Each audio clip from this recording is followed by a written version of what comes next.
Ready ka na ba? Kasi ako, ready na. Bakit ka mo?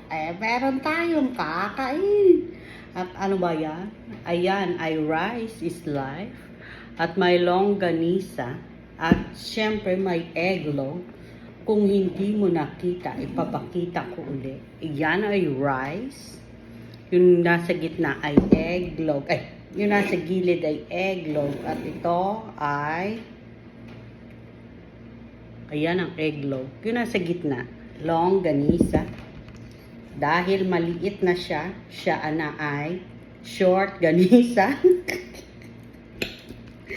Ay di, tara na, kumain. Masarap. Kanin, is rice.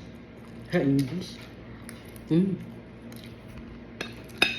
Pero dahil ang kanin ay kinakain ko, kaya yan ay nagbibigay ng life sa akin. Kaya rice is life. Pero pag ikaw ay may minamahal, siya ang nagbibigay ng iyong kilig. Siyempre. Ang sarap magmahal. Buti na lang ako'y may minamahal. At ikaw yun. Halika na, susubuan kita. Eggnog yan. Sarap ba ang eggnog? Ay, di, tara nang kumain. Paano? Bye-bye!